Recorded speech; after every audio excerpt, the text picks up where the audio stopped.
Hi everyone, I'm Chad Shoop with Automatic Profits Alert, and today I want to talk about whether or not you should reinvest your gains. Now, we're at the end of the year, and hopefully all of your portfolios have grown an enormous amount throughout the year, and you're looking into 2018 wondering whether or not you should reinvest those gains. Now, this is going to be different for each one of you, and depending on your specific situation, where you are in life, the answer may or may not be yes, you need to reinvest. But a general rule of thumb is that you absolutely want to reinvest those gains. And that's because the key to growing your wealth over any significant time frame, let's say if you have 10, 20, maybe 30 years that you can keep your money invested in the market and that you don't really plan on taking it out to live off of or anything like that, then you must reinvest those gains.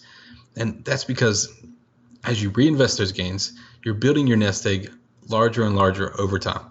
And that's the key to growing your wealth. By compounding those returns, compounding your gains on top of gains, you can end up with a massive portfolio when it's all said and done. Now, if you're only a few years from retirement or if you are in retirement, then reinvesting your gains may not be for you. You might want to set your money to the side and keep it there so that way you can use it for any expenses that may come up or use it to live off of. So, in general rule of thumb is that yes, you want to reinvest those gains. Now, it's also different depending on the strategy that you're using. So no matter what strategy you use, you still want to reinvest your gains, but the way you reinvest them, it may be different. So if you're using stocks, that's pretty simple. You can pretty much roll your gains over every year and just reallocate amongst whatever amount of trades you're trying to make and just kind of keep going from there. And you can keep it pretty simple. You don't have to overcomplicate that. But if you invest in options, well, if you've ever invested in options, then you know you can see massive gains of 100%, 200% in just a few days or a few weeks. But you know those gains can come really fast.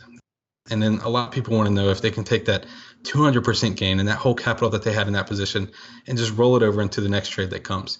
And the answer is no, you don't want to do that. You want to take that capital, you still want to roll it over, you still want to invest those gains if you're in the path to reinvest your gains. But you want to spread it out amongst several options trades, not just one or two. And that's because as fast as those gains can come, losses can come just as quick. With an option, you can lose all the capital that you invested in the trade in just a matter of days or weeks as well. So you want to spread that capital amongst 3 to 4 trades, so that way if you have one that goes south on you, you have 3 or 4 other ones that can help make up that loss, and you're not mad because you just lost that whole initial capital plus the 200% gain that you made on a trade before. So a general rule of thumb is yes, you want to reinvest your gains, but it depends on where you are and your investment strategies and everything that you are using. So that's all for today. I hope you enjoyed this video. If you liked it, be sure to like our page, subscribe to us, and keep following us. And until next time, this is Chad Shoop with Automatic Profits Alert.